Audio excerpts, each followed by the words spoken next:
Boa tarde a todos e todas. É com um grande prazer que nós reiniciamos o nosso 7º colóquio de Filosofia da Tecnologia da Universidade Federal do Piauí. Para a nossa palestra de encerramento, né, das atividades, nós temos a honra de convidar o professor Vincent Blok, que é um filósofo holandês trabalhando como professor titular na Universidade de Erasmus de Rotterdam. Em 2005, ele recebeu o seu grau de doutor de filosofia na Universidade de Leiden, com especialização na filosofia da tecnologia. De 2006 a 2010, ele foi o CEO de um instituto internacional de pesquisa na área da agricultura sustentável, nutrição e saúde. Vincent Blok tem interesse no significado das tecnologias disruptivas na condição humana e seus desdobramentos ambientais de acordo com esses fenômenos a partir da filosofia continental. Seus livros incluem a filosofia da tecnologia de Ernst Junger, Heidegger e a política poética do antropoceno, Heidegger e o conceito de método filosófico, uma crítica para o conceito de gerenciamento, rumo a uma ética da filosofia da administração, do mundo à terra, uma filosofia ecológica em um planeta em ameaça, esse último publicado em holandês, e um novo significado para a vida, publicado recentemente em 2024, né? O Vincent Blok é um filósofo extremamente prolífico, né? Que publicou dezenas de artigos em diversas revistas renomadas, como Research in Phenomenology, Synthese, Philosophy and Technology, dentre outras como Environmental Values, Journal of Cleaner Production e Journal of Responsible Innovation. So, Vincent, it's a great pleasure to have you here. We are really honored, and you can start. The floor is yours. After your presentation, we have still a couple of minutes of discussion, and please. Okay. Thank you very much. Thank you for the kind introduction. Even if it was not in English, I was able to understand it a little bit. So I would like to talk about materiality and temporality in the world of AI. And in order to make my story, I would like to start with the notion of the digital revolution. If we talk about the digital revolution, we are not only talking about a new type of technologies like new artifacts or AI applications or robots, if we are talking about the digital revolution, but we are talking then about the disruption of the world in which we live and act. And an example can make clear what I have in mind, and that is also why I have this photo here, because I suffer from diabetes type 2, so I have a problem with my insulin regulation. And what we develop, for instance, in the Netherlands, is a digital twin of the human immune system. So we have a physical immune system, and now we are developing AI-based immune systems. And then you can wonder what is happening in these type of AI applications. It is not the case that the digital twin is a new virtual body next to my physical body, because at the same time, also my physical body changes with the introduction of a digital twin of my immune system. Because the digital twin of my immune system is able to regulate my physical body, and that is only possible if there is a direct connection between the physical body that I have and the digital representation of my body in a digital twin. And that means that not only my virtual body, but also my physical body becomes a data-driven body, fully accessible via algorithms, so that it can be represented in this way. So that means that in our digital world, the reality, the plant and the cow, the human and the planet, everything appears as a rich data set.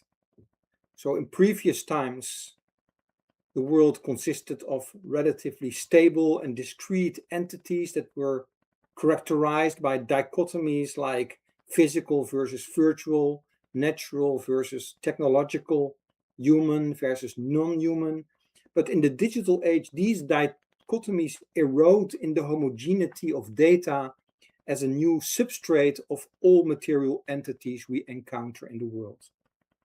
So that means that the world becomes increasingly data-driven network in which everything is interconnected and interdependent. And that doesn't mean that we don't see a cow in the meadow. Just as you see here on the picture, we still see a cow, but the cow, both the physical cow and the digital representation, are data-driven. And in this regard, I speak of the world of data, or the world of AI with a capital W, because data is not so much a characteristic, a physical characteristic like the color of the cow in the meadow, but it is the metaphysical structure that determines whatever is encountering in the world.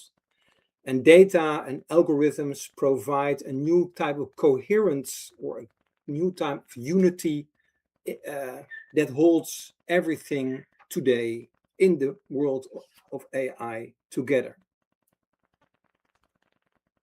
And this leads then to questions. For instance, the question how the physical body or the physical reality is related to the digital reality or the world of AI. And what are the consequences that if my human existence can be represented by an AI-driven digital twin, what does it mean for my bodily existence and for my temporality, for instance? Before we can address these type of questions, and that is what I would like to do today with you during this presentation, I briefly would like to mention a methodological issue, because I am personally coming from this continental philosophical background, and the problem is that classical philosophers like, for instance, Martin Heidegger or Marcuse or Ellul, they were blamed to abstract from concrete technologies and to reflect only on the essence of technology. And that led to an empirical, what is called an empirical turn, the idea that we should not only look at, or we should not basically look at abstract metaphysical issues in philosophy of technology, but should look at concrete technologies. So if that is the discussion, that is at least the discussion that we have in the Netherlands and in the areas that I am involved. And the question is then, if you, Vincent, introduce a metaphysical concept of data or AI in the previous slides, are you not then committing to the same type of philosophy as, for instance, Heidegger or Marcuse? I would say that the criticism of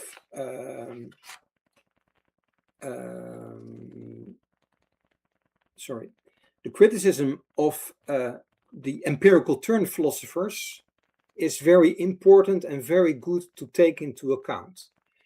I think that it is good that philosophers start to look at artifacts, new technologies entering the world, what is here depicted on this page, on the slide, on level 1, is one way to present it. But the problem is a little bit that we also have to consider these more political, social, and ontological issues like the metaphysical structure of data or AI that is disrupting our society and that raises all kinds of questions for society. And that is why I have tried to develop an approach, what is called an ecological phenomenology, to find a sort of middle ground between the metaphysical type of reflections that you can find in Heidegger, and at the same time to look at concrete artifacts and the way they influence and determine our society today. So in this regard, I hope to consider both concrete artifacts as well as more ontological issues. So let's try to do that in this presentation and take an example of a case and consider what happens with this temporality and this embodiment.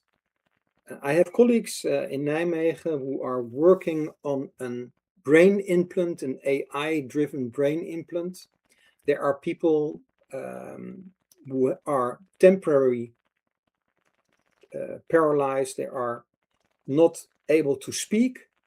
And by the introduction of a brain implant, the idea is to be able to reconstruct natural language so that we can communicate with these people. Now, this is a particular case, and we can also refer to other cases, but this is just one case that I am interested in. And this raises the question, what is the concept of the brain that is assumed in such an AI-driven reconstruction? The interesting thing is that it is not just a new artifact that is implemented or implanted in the brain, but the AI-based implant adapts the physical brain as a data set to the functioning of the AI-based system. And we have brain signals. The natural brain signals are paralyzed. They are not functioning. But we have now an AI-based implant that can use or can build on the data of the brain, the natural brain, in order to reconstruct, for instance, language. So that means that the brain itself is also considered as a data set that is accessible via algorithmic computations. And in this adaptation of the natural brain or the physical brain to the digital brain or the AI-driven brain, the implant, the physical and the virtual fuse in a way. And this is, from a medical perspective, not a problem, because only because of this fusion, it is possible to claim that the brain implant is capable to reconstruct brain signals that are paralyzed and reconstruct natural language. Now we can find the philosophical origin for this idea in the work of Donna Haraway, for instance. Donna Haraway, I'm sure you know her, and especially what was striking for me when I was young, her Cyborg Manifesto, in which she already describes the hybrid of machines and organisms. And she argues that machines and organisms share a code. I give one quote during this whole presentation, so one quote, that's the only thing. She argues, furthermore, communication, sciences, and modern biologies are constructed by a common move, the translation of the world into a problem of coding, a search for a common language in which all resistance to instrumental control disappears and all heterogeneity can be submitted to disassembly, reassembly, investment, and exchange. Quote ends.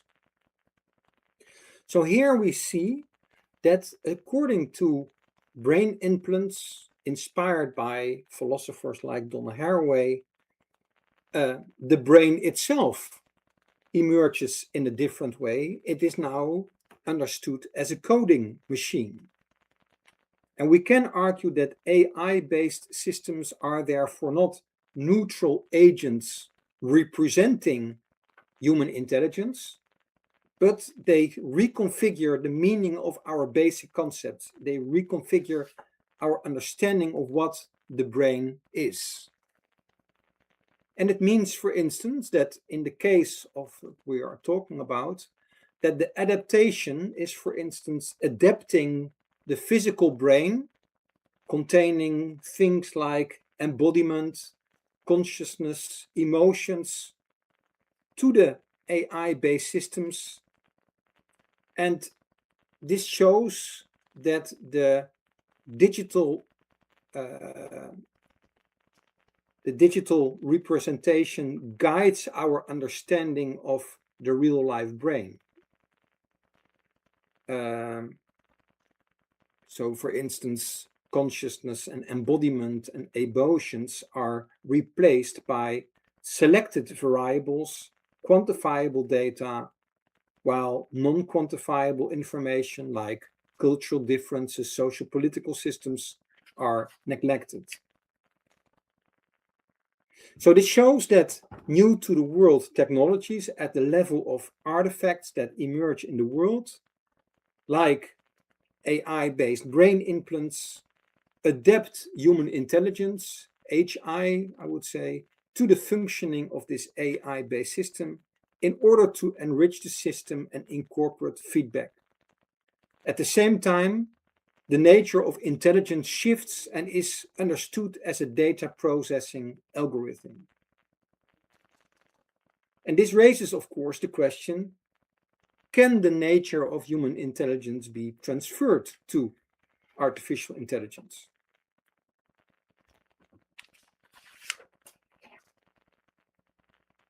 Now, my claim is that this adaptation of human intelligence to AI-based systems, and the brain implant is just an example, but there are many more examples to be made to make this case. This adaptation is not neutral, because in this process of adaptation, a new type or a new understanding of what human existence means emerges. So we perceive a shift from the anthropos, the human as a material bodily experience, to the anthropos or the human as a data-driven processor. And in this world of AI, the distinction between offline and online become obsolete in this virtual world, because the domains of the physical and the virtual fuse. There are even people who say we cannot prove that we are not living in a simulation. Now, whether you agree with that or not, that's not the point for this moment. The digital age or the world of AI shows a convergence of data-based algorithmic processes in our everyday domain of human living in the world. That is what we can experience. And that is also what we then can perceive as a new type of human existence. What is then different? And then we can also consider embodiment and temporality. In the virtual world, and that is also what I guess you can recognize if you are using AI-based systems like ChatGPT, but also social media, the significance of physical proximity, location, and embodiment become obsolete. There is no room for the singularity of human existence, because in the world of data, a singular data point is never relevant. Data is only relevant in sequences, in probabilities, in patterns. So the question that is classical for human existence, the question to be or not to be, becomes secondary, because data does not die, it only becomes irrelevant. And that shows that utility determines relevance. what it is not to be a singular entity, like in classical understandings of human life, but your utility for others. And this also shows another shift that maybe even reminds of, for instance, Heidegger's concept of being in the world. Because being in the world is only meaningful within the Internet of Things, in which we are continuously connected, interdependent with other digital entities. Everything is relational, understood as interconnected and interdependent in the Internet of Things, including the human. And this gives us a hint to what is also sometimes understood as posthumanism. So the Homo virtualis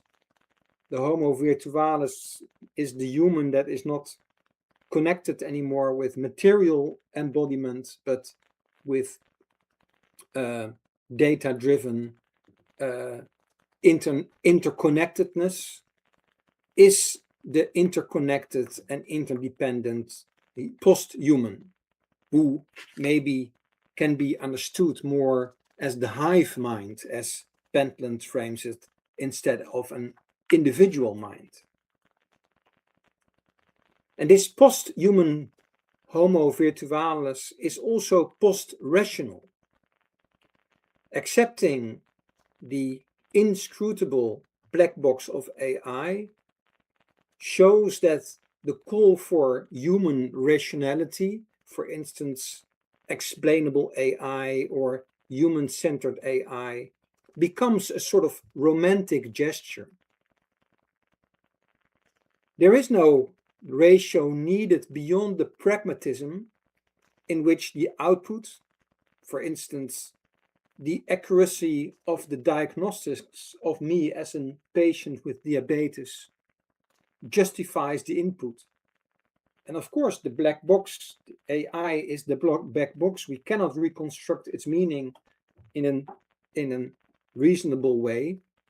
So the only legitimation that we have for the black box is not by finding a ratio for it. There's no principle of ground at work anymore.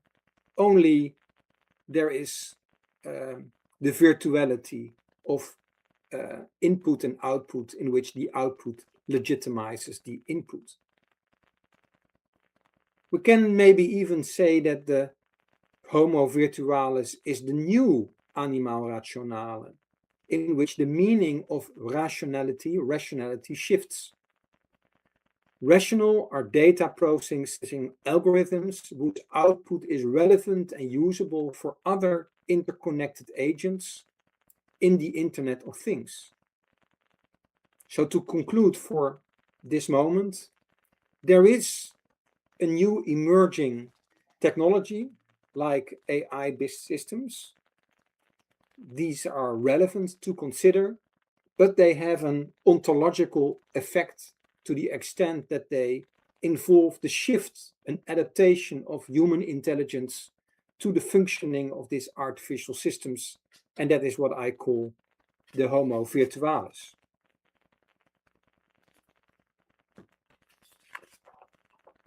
At the same time, we have sufficient reason to question this fusion or this merger.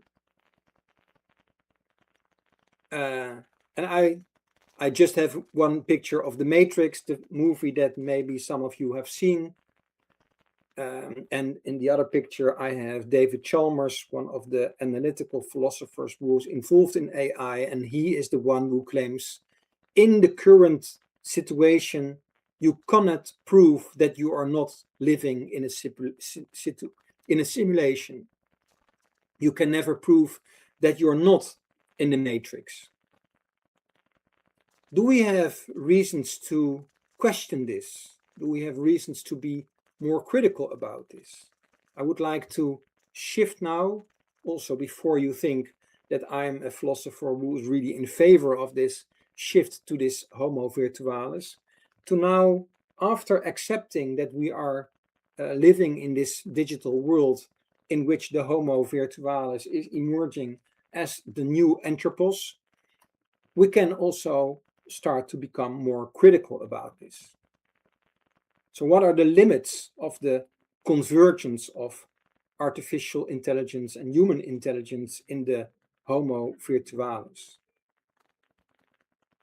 A first possible argument is that we can relatively straightforward argue that this world of AI is not of all times, but is historically contingent.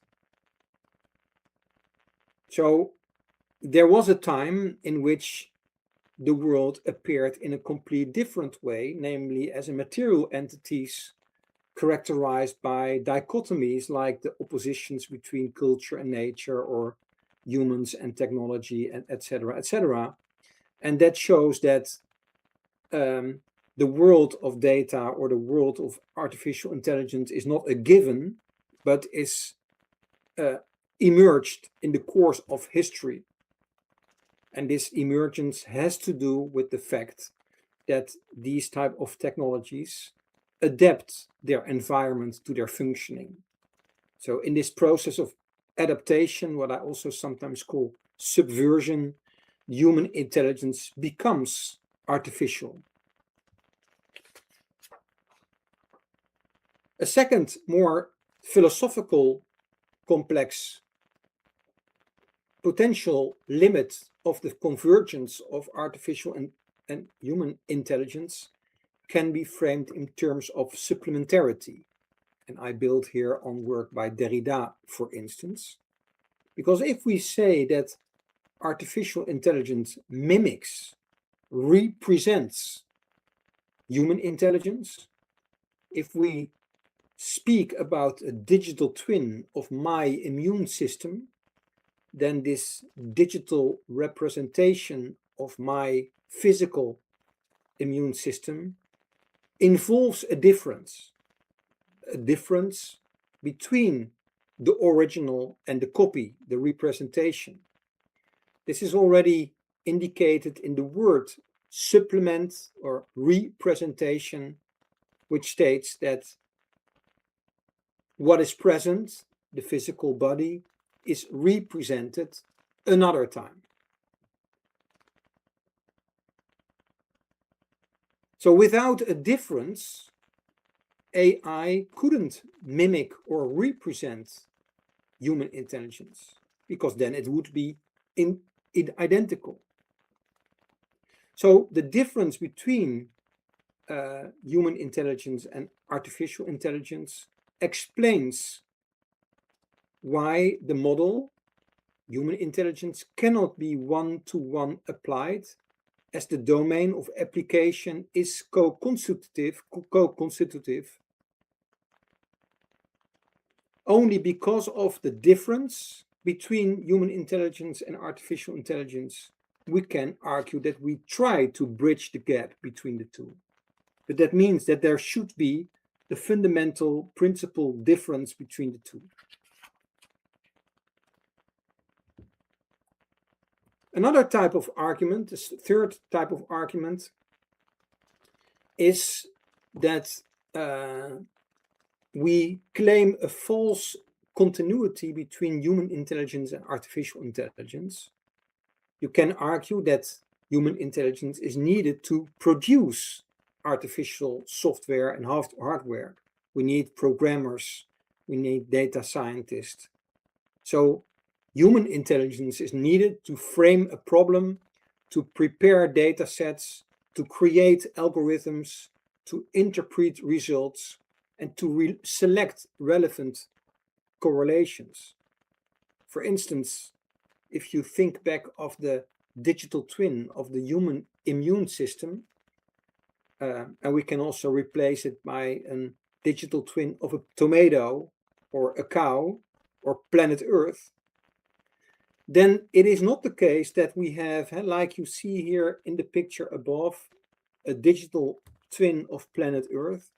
It is not the case that the digital twin of planet Earth is a full representation of the physical Earth.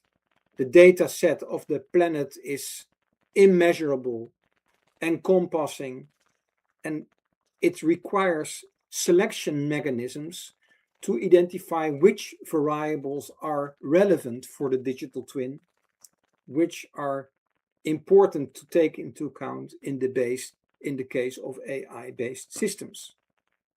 So this involves the selection of data, the interpretation of data, what is relevant and what not.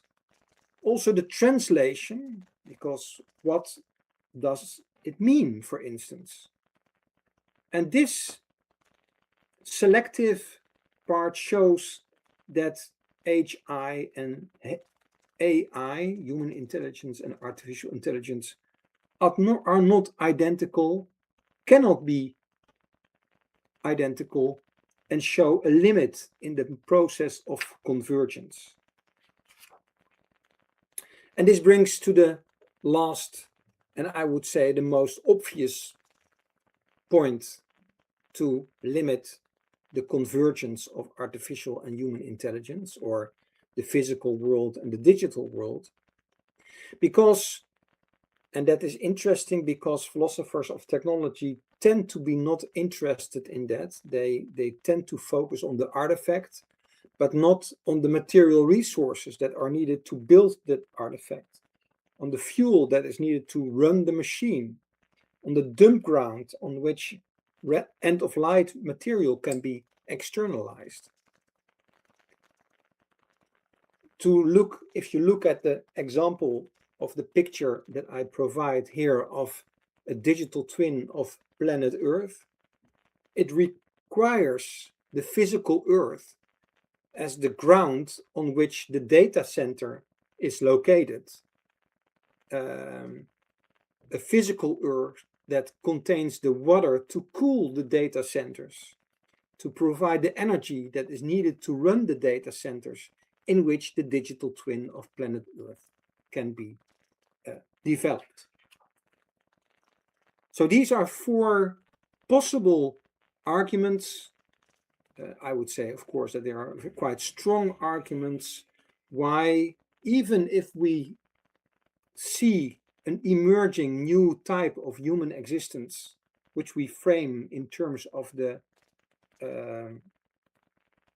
Homo virtualis, why we still can question the legitimacy of this Homo virtualis, because this Homo virtualis remains still embedded in an historical contingent, supplementary history in which things are not identical but supplement each other and are dependent on interpretation and translation and a physical reality of planet Earth that raises not only the ontological question about embodiment again, but also raises questions about this virtuality and whether it is not preceded by an understanding of human intelligence as still embodied and temporal. And that could also then function as an argument against the idea that we cannot prove to be in the matrix. Now, I would like to end my presentation then with the articulation of a few differences that we can identify, difference between human intelligence and artificial intelligence based on the insights that I provided. And again,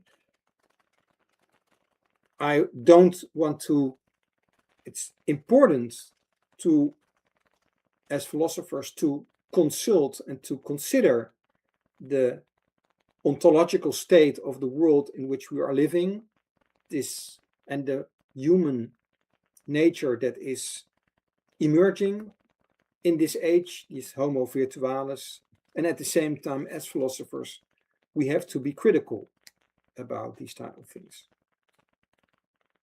And also here, I have, sorry, I see that you cannot see it completely on the slide, but also here I have 4 differences that I would like to discuss with you.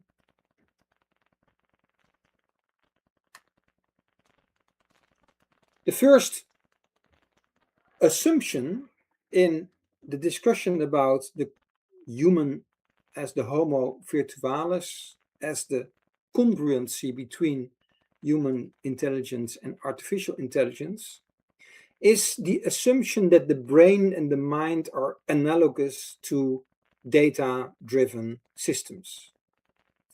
And we can already be critical about this, because we can say the human brain and the mind are, for instance, consciousness requires the brain, embodiment, and a meaningful environment.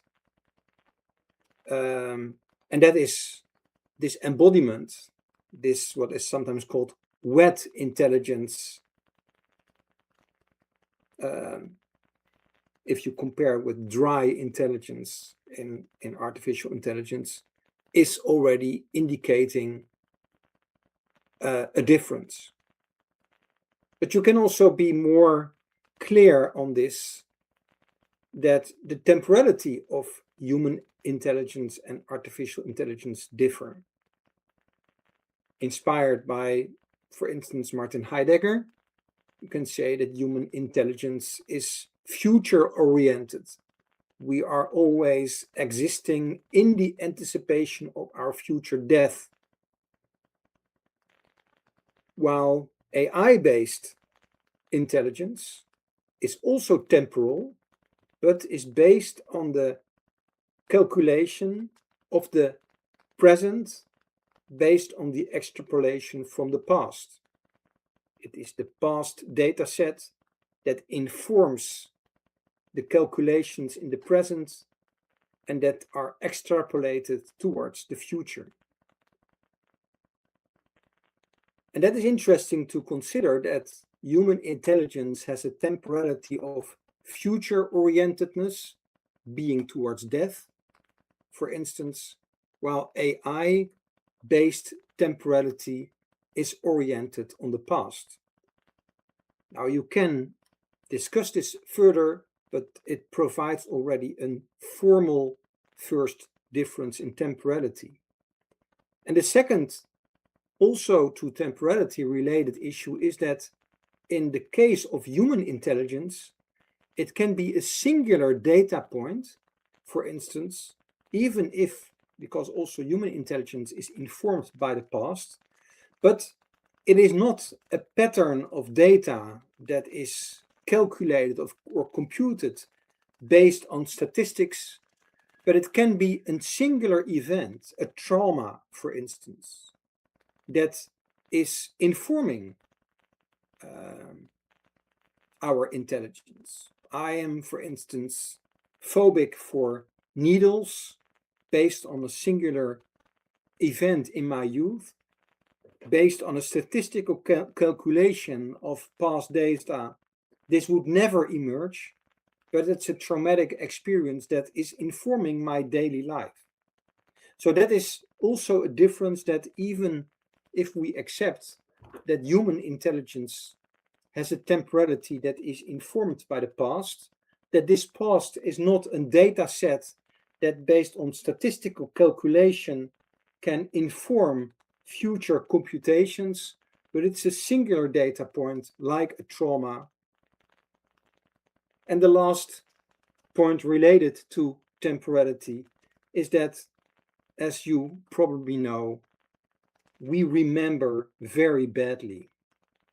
So we can talk about the mémoire involontaire of Proust, but we can also take it easy and just say,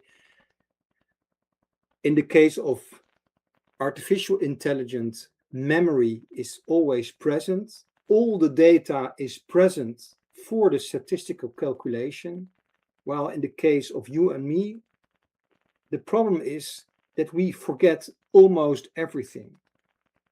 And that is also then a difference between human intelligence and artificial intelligence.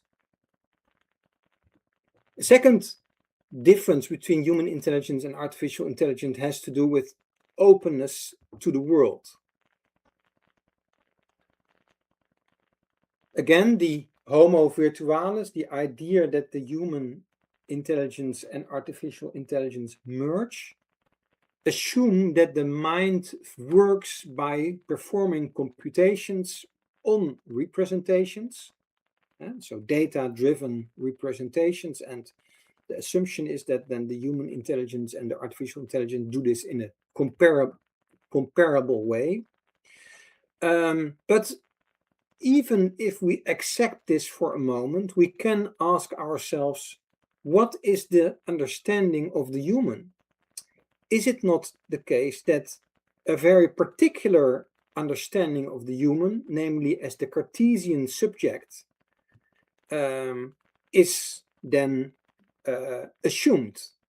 And because the Cartesian subject could be seen as the subject of computation and representation, while in the history of philosophy, there are many philosophers who already criticized the notion of human subjectivity. Is human existence characterized by this being the animal rationale, being the subject living in the matesis universalis, as Descartes would have it, or is human existence primarily existence, being open towards the world in which we live and act? This meaningful world is an unconscious background condition that is meaningful according to the phenomenological tradition. It provides a gestalt and context of meaning that we are already living in and living by, and in which we already know what to do and how to act. So if we, from a phenomenological perspective, understand human existence as being open towards a meaningful world, that is already a difference between an understanding of artificial intelligence as this processor of data that looks more like the Cartesian subject. Then a third difference is also very important to consider. We can say that, I'm looking how much time, okay, I'm good in time. We can argue that it is rather strange that in the discussion about artificial intelligence, a relatively late phenomenon in the course of evolution of the human, so if we look at the human evolution, the organic evolution of the human, that the capability that emerged relatively late, full conscious cognitive thinking, mathematical thinking, that is the most recent invention in the course of evolution, that this notion of intelligence is informing the congruency between human intelligence and artificial intelligence, while in the course of evolution, it is the case that there are many more types of intelligence that are informing who we are. It is not the case that we are only this cognitive, mathematical-oriented thinking tool, but we are also, in the course of evolution, developed emotions, feelings, willing, that are informing our existence, our intelligence, and that are not mimicked by artificial intelligence. Feeling and willing are not represented in artificial intelligence, while they are key components of what it means to be human. If you are, after this conference, go home and you are confronted with people who try to rob you or try to violate you, then it's not your cognitive function that is directly functioning, but it's what we sometimes call our reptile brain of fight or flee that is informing our behavior. We cannot say that our reptile brain is not intelligent. It is also intelligent, but it's instinct-based intelligence. And this is the type of intelligence that constitutes your human intelligence, but is not represented in artificial intelligence.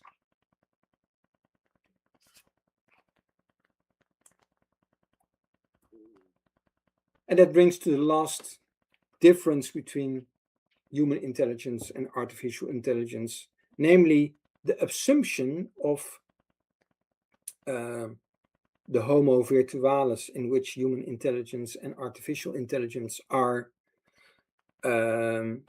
converging or fusing, that the world consists, that reality consists of data, and that cognition consists in the recombination of this data by using algorithmic computation. While that is not the case, then even in cognitive science, in 4E, it is increasingly acknowledged that human cognition is not the processing of sense data in a sort of brain, computational brain that is computing meaning, but it is the reality that we are already living in a meaningful world that we have understood, a meaningful environment that structures and organizes our perception, our values, and that is not reducible to these data. So what I mean, and that is a discussion that I have, for instance, with Catherine Malabou, who argues that in artificial intelligence, the fundamental difference between fact and meaning, organic and symbolic, fall together.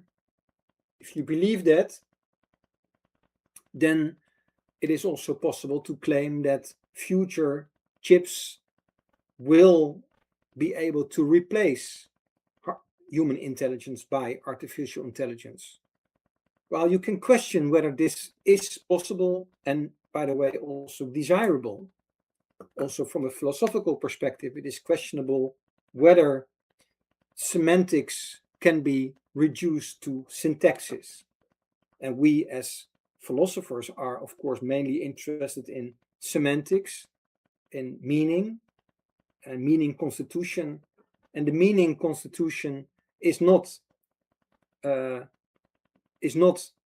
be reduced to the facts or the data. For instance, you see here the brain in the picture, and you can wonder, is consciousness is not a characteristic of an individual neuron that is depicted in this brain? It's a characteristic of the brain as such. So it's a phenomenon that we cannot find at the level of neurons, but we can only find at the phenotype type level of the brain. This brings me to the last point about meaning, and that is also a little bit of a fun picture, but I like it. That how can we show, or how can we question whether AI-based systems are able to reconstruct meaning if we have a picture of a cat, or in this case a picture of a king penguin or a starfish.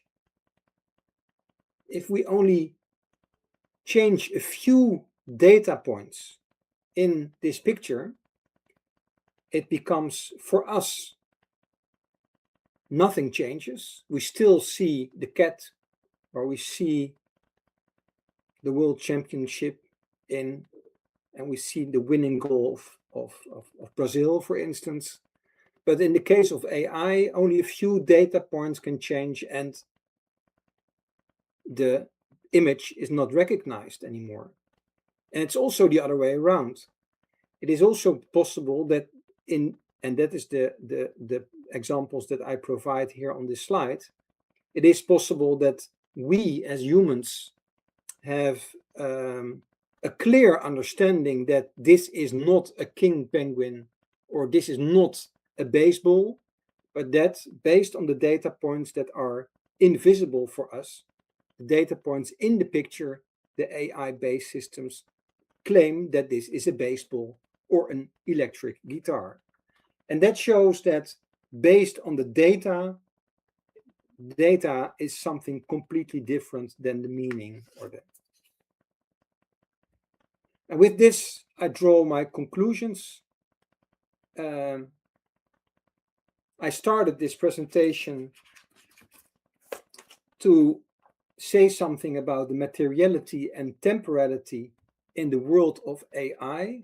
And I opened, hopefully for you, a phenomenological perspective on this question to show how concrete disruptive technologies like this brain implant or this digital twin of an immune system, and you can frame many other examples, disrupt the world at the metaphysical level. And that's a first very important conclusion for me, at least, to show that AI is not just a new artifact, a new technology, but it disrupts the basic structure of how we understand ourselves and the world.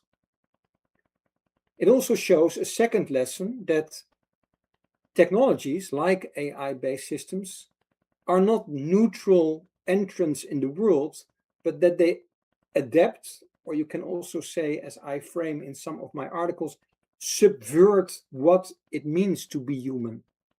There is an adaptation of human intelligence to the functioning of the AI-based system. And that is an important thing to consider. This is not limited to AI-based systems, because we can say that the same was involved in the invention of the telescope or the printing press, but we are now facing a situation in which HI, human intelligence, is adapted to AI in order to function. And that leads then to the emergence of a new type of human existence in the world of AI that I described and presented in terms of the Homo virtualis. Based on this, I didn't want to conclude that this is a good thing or only a neutral thing. I wanted to move further by saying, okay, now we see that this is the ontology of the current situation. Do we also have philosophical grounds to question this process, to see a divergence between HI and AI? And I've provided 4 possible limits that can be introduced. For instance, historical contingency, for instance, the difference that is implemented, that is involved in the difference between HI and AI as a representation. And then, as the final step, I try to provide ammunition for the idea that this convergence is not only limited, but that there remain also at least 4 fundamental differences between HI and AI. And one of them is, for instance, this constitution of meaning, this openness to the world that I have tried to articulate in my presentation. And that helps us then to keep this idea of materiality and temporality in the world of AI, and that a real phenomenological perspective on AI remains also interested in the difference between AI and HI. Nonetheless, the tendency in the current debate to see more and more convergence between, for instance, the symbolic and the organic, or the fact and the symbolic, or the organic, etc. I thank you very much for your attention. I have a last slide to thank you very much for your attention. And I thank my team with whom I develop the research that I'm doing and that I try to bring across during the presentation today. So thank you very much.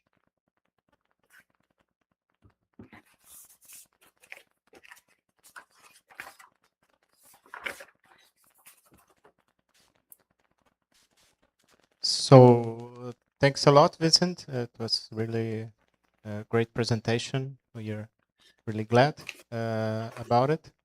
So I don't know if we have any questions here. Se alguém quiser falar também em português, eu posso traduzir.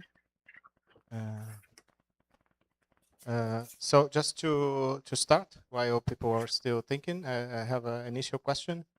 I guess in one of the first of your slides, you have mentioned your kind of theoretical framework about the current situation in the philosophy of technology, and you show a kind of interrelationship between not a that's my question. I don't know if it's that there is an interrelationship between this ontological level and the other levels like the individual and the biosphere, because I tend to see that and on the one hand, authors like the classical authors of philosophy of technology tend to exclude the individual and the more the centered stuff in your figure, and people more attached to the post-phenomenological tradition tend to exclude the external side of the circle. But there are kind of contemporary authors like Sloterdijk or Bernard Stiegler, which I have the kind of feeling that they are operating in a kind of mix in between all of this stuff, and you have a kind of even a kind of hermeneutical circle between the ontological relationship of technology and human, and the individual relationship between the technology and the human. But I don't know quite precisely what's your position regarding these interrelationships and on those levels, right?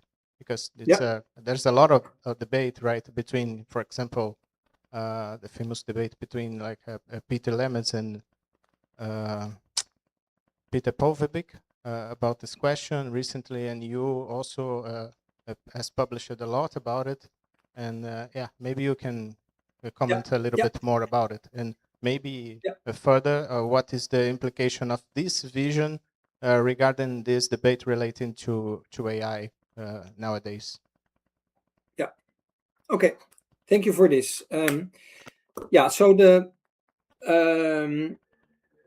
historically speaking,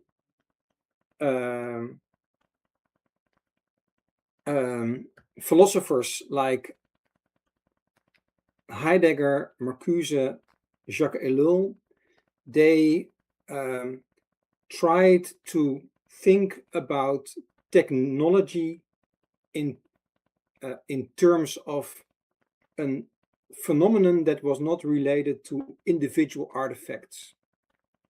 So,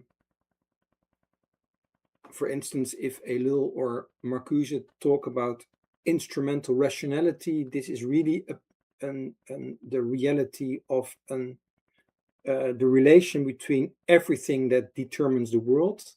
And if Heidegger talks about enframing or Gestell in German, then this is also an all-encompassing structure that is associated with modern technology.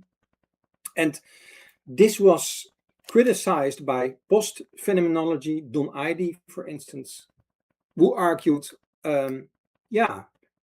maybe you are right, Heidegger, but there are also all kinds of technologies that are not necessarily to be understood in these terms of instrumental rationality or enframing. For instance, if I play violin, or I go to the Amazon and I see their traditional communities in a canoe, for instance, I cannot claim that this is an enframing or Gestell. And that was the argument for Don Eide to say, okay, I think we should not look at these abstract notions of technology, but we should look at individual artifacts. And Peter Paul Verbeek is one of the examples of a student, so to speak, of Eide. And then you see all kinds of analysis emerging in the field, also in the literature. For instance, Google Glass and how they mediate experience. Automated weapon systems. How, for instance, what is the difference between a machine gun as a weapon compared with a person sitting in Texas in the desert and is shooting somebody in Iran, for instance, then the technology mediates warfare in a complete different way, and that is something that we can then consider, and that I believe that this is an important addition to the philosophical debate that these type of analysis take place. So I like Don Heidi or Peter Paul's Verbeek, and I like to look at cases like I tried to do also in my presentation with the digital twin of an immune system, for instance. The problem is only that if you look only at this artifact level, so to speak, as Heidi is doing post-phenomenology, that you run the risk of missing these more fundamental phenomena that are not only important from a Heideggerian perspective, but also from a societal perspective. Because if people are concerned about AI, they are not concerned about an individual artifact. They are concerned about surveillance capitalism, or they are concerned about instrumentalization of intelligence. And I think that this is one of the reasons why it's important to say, okay, post-phenomenology, you are right. We should look at artifacts, but at the same time, we should not miss this ontological level. And that is why I introduced together with colleagues this multiple level perspective in which you have to look at ontology, political organization, individual level, and even material. So because also philosophers of technology, that holds for Heidegger and for post-phenomenology, are completely not interested in the materiality of the resources that are needed to develop the technologies. So that's the first part why I think that this is a progressive way forward, taking the various standpoints serious. Now then the question about Stiegler and Sloterdijk. I'm really a fan of Stiegler. I'm not really a fan of Sloterdijk, but that is mainly because he writes too much, and it is not clear what is the theory for me. But there are a few interesting things for me to consider, because on the one hand, you can say Stiegler is a clear example of a philosopher who tries to show how technicity, artifacts, can constitute the human on an ontological level. That is why he is talking, you can speak of his theory in terms of human constitutive technicity. And you can say, hey, Vincent, is what you are claiming not comparable with what he is doing? Now, in a way, that is correct, but there are a few important differences, because Stiegler is, of course, a student of Derrida, and Derrida is criticizing Heidegger for being metaphysical and is trying to get rid of these metaphysical notions. I think that we have good reasons to rehabilitate the metaphysical, not in the Platonic sense, but in a more constructive sense, as I try to introduce, like the world of data as an ontological category. And that is something that Stiegler, I think, from a background with Derrida, would not really appreciate. And I think that we have good reasons to rehabilitate that. And the second difference also is that Stiegler has a very strong anthropological orientation. So there's a strange thing in French philosophy that they always talk about the psyche. So it's always human constitutive technicity, while I would say from a Heideggerian perspective, technology disrupts the world, including the human.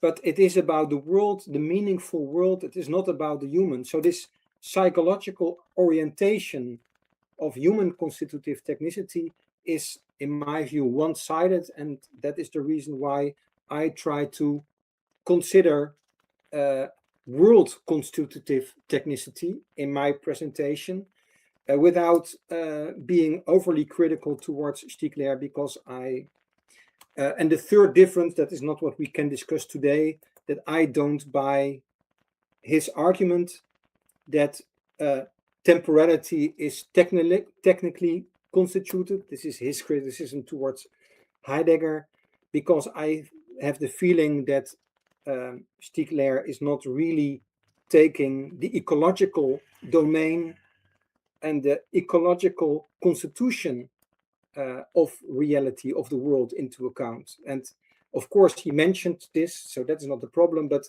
the problem of many philosophers is that they are vulnerable to the King Midas syndrome. If you are a philosopher of technology, everything is technology. If you are a political philosopher, everything is politics. And Stiegler argues, I am basically a philosopher of technology. So he's only interested in technology. I would say the world is more than technology. There is also something like the materiality that is also constitutive for human agency.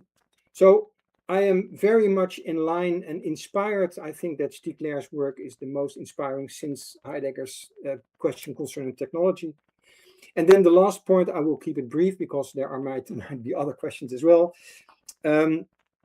It's an important question to ask how these levels are related to each other. It is on the one hand, so compare it with something stupid like the invention of a clockwork, like what I have here. This is a clockwork. Can you invent the clock like is done in the 13th century at an artifact level, so at this lowest level, without the materiality that the material resources like the iron like to make it? So there is an ontic precondition for the invention of the clockwork. And at the same time, you can say there's an ontological precondition.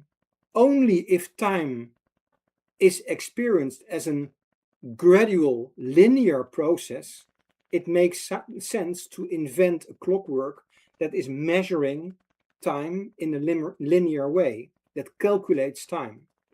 If time is understood as circular, for instance, then it doesn't make sense. So in a way, the ontology precedes the ontic, or the artifact.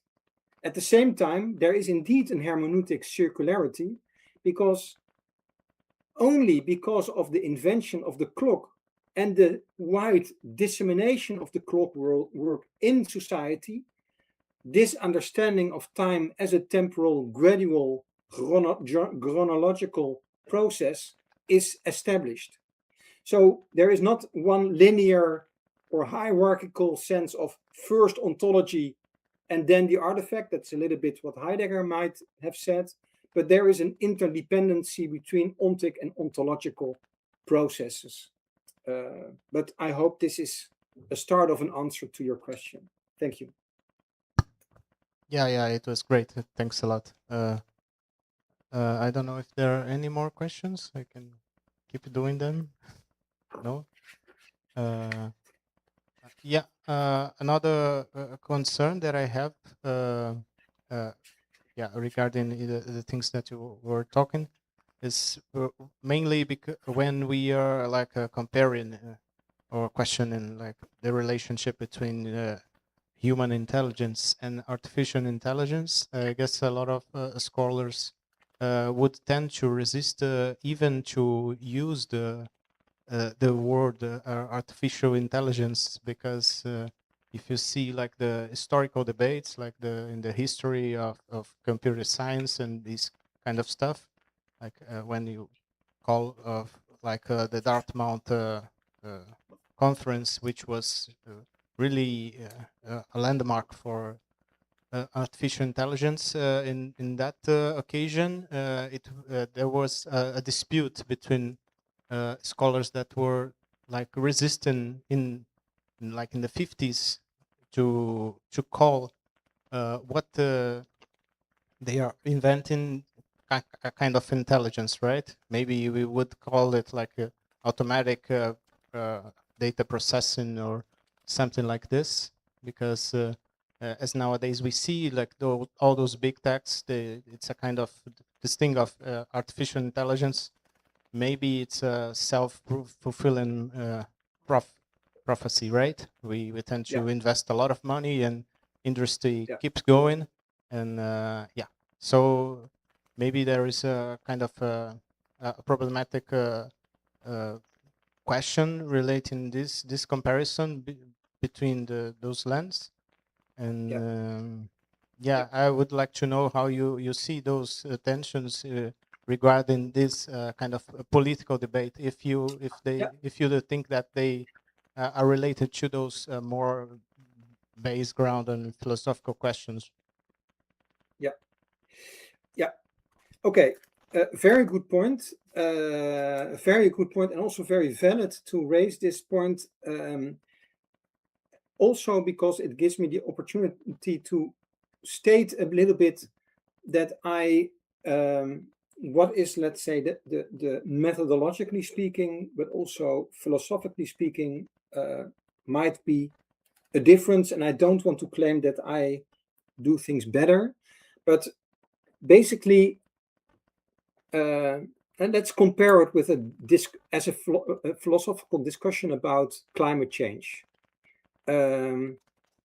I believe that we as philosophers are not empirical scientists, so it is completely irrelevant, I would say, whether there is something like climate change that is human induced.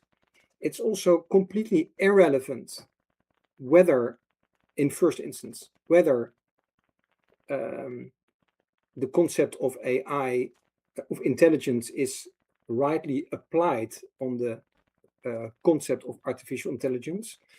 The point is namely that philosophy is, as Aristotle framed, dialectics. So what is a philosopher doing? If Aristotle is writing the physics, for instance, what he is doing is he is talking through the dominant opinions. And I believe that this is also what I try to do and what we as philosophers should do. We are not empirical scientists, so I am not interested in whether there is something like climate change, but climate change is an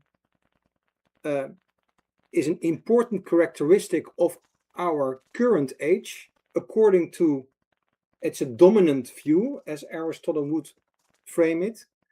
And a dialectical process means that we have to talk through the meanings that are involved in these frames.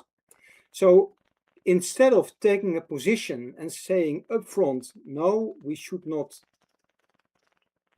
frame AI in terms of intelligence, I think it is more productive from a phenomenological perspective to talk through the dominant viewpoints. And if the dominant viewpoint is that artificial intelligence is framed as intelligence, then our task is to talk through what is at stake there. Now, you might be right if you criticize me by saying, okay, fair. In the case of Aristotle, it might have made sense to do something like this, to talk about Parmenides or Heraclitus or whatever, to identify what a being is. But we are dealing with big tech companies that have an interest also to serve, an economic interest to serve. So is it legitimate? That is a fair question. I never thought about this, so I have to think about this. But this is why I do it the way I do. And also why I am not a political philosopher. I am more coming from a metaphysical or ontological perspective. So I take the frame of artificial intelligence as intelligence serious, and I, for instance, come up with not with a political type of argument, but for instance, just to give an example, you can say in the history of philosophy, it always has been the case that there was an ideal of the mathesis universalis. So Leibniz or Descartes always argued the ideal structure of reality is a mathematical structure. And what humans then can do, human intelligence is try to reconstruct this mathematical structure, and that is what we try to do. The last ones that tried to do this were the logical positivists, if I am correct. because what always happened, it turned always out, reality is not mathematical. So in the case of Kant building on the mathematical sciences and the natural sciences, developing the categories in the Kritik der reine Vernunft, the life philosophy like Dilthey came up and said, no, this is just not the case. There is not such a mathematical ideal structure in reality. There is historical contingency. So I tend, instead of looking for a political argument, look for an ontological argument why there is a divergence between human intelligence and artificial intelligence that is till now for me a more fruitful way, but I can imagine that there are good reasons to have this discussion. And then I finish.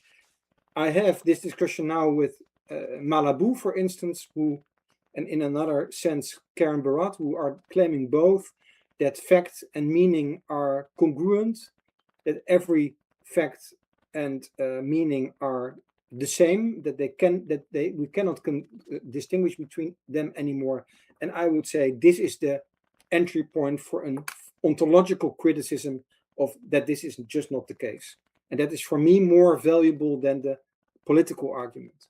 I hope this helps at least. Yeah, I guess that's a really good point. Thanks a lot. Are there any more questions? Yeah, so I would have like a third one, if not be too much. No, for me it's okay. Okay.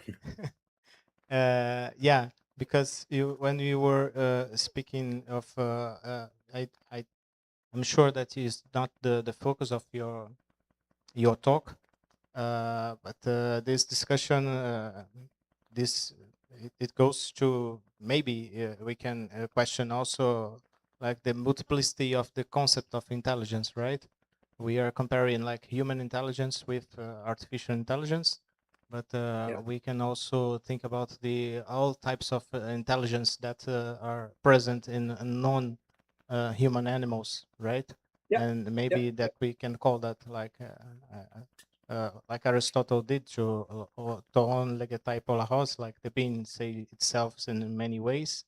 Maybe the intelligence say itself in many ways too, and maybe this is interesting not for the question itself of non-human non-human intelligence of animals, but it's an heuristic point to reframe the debate between the relationship between artificial intelligence and human intelligence. I don't know if you have anything to say about it, if you think this is an interesting point of view.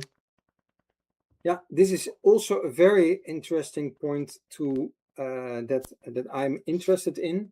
I'm supervising at this moment a dissertation of one of my students in philosophy of AI, and we criticize their a very popular frame from this dialectical perspective of Aristotle, which is called human-centered AI. So that means that AI is good as long as it serves human goals, and when it is centered, or in another phrase, explainable AI, for instance. And we, on the one hand, criticize this because you can wonder what is the self-evident understanding of the human that is informing human-centered AI. Is this not a very unilateral, hegemonic Western type of human that is informing our understanding of human-centered AI, that is not taking into account cultural diversity, gender differences, whatever. So that is one angle to support your point in this direction. But the second point in this dissertation is then asking, should we not open up this concept of human-centered AI and shift it to bio-centered AI to the extent that not only AI has sustainability issues, but whether it is possible in a progressive way to think about AI as a broader concept of intelligence. For instance, like I think his name is James Brittle, who was also talking about intelligence, the intelligence of ecosystems, or and it is a little bit compared with what I presented during my presentation, that in the course of evolution, also the human intelligence evolved, and there are multiple types of intelligence at stake in your actual behavior. As I said in the example, if you enter a fight during going on your way home tonight, for instance, it is not your cognitive, calculative way of thinking that informing whether you fight or flee, for instance, but it is much more the well ingrained intelligence in your body, your bodily intelligence, as also previous stages of evolution that is informing you. And I think that it would be a good thing to take this into account. And this is also what I, in my work, try to articulate. If we take serious that artificial intelligence mimics human intelligence or intelligence as such, then this mimesis, is maybe to be taken broader than only a very narrow understanding of human intelligence. So I'm completely on the same page as what you indicate, as an avenue for future research as well. Yeah, thank you for this. Okay. Yeah, thanks a lot, Vincent. I guess we don't have any more questions. And yeah, it was at least I enjoyed a lot our discussion and your answers, your presentation. It was an honor to have you here. Yeah, and just to let you know, we will send later a link of this lecture with Portuguese subtitles, so you can spread it. And yeah, and thanks a lot for your time, and we are really glad to have you here. If you have any final concerns or a statement. Thank you for your hospitality. Thank you for the opportunity to present for your audience. I can imagine that English is that most of the people in your room are not that cannot easily follow. So it's very nice that you make a recording for you, but also for the others in the audience. I always like to meet new people. So if you want to further discuss, also I really enjoyed the discussion with you. If you want to have a coffee, of course, now it's summer break, but after, just contact me, and I'm happy to have a chat and to talk about research, because that is, as philosophers, we are in love with the truth, and we are never there. So I also like to hear new ideas and new voices. So happy to welcome you in Rotterdam, virtually or physically. Okay. Thank you. Thanks a lot, Vincent. Yeah, it's great. So I call it a day. Bye-bye.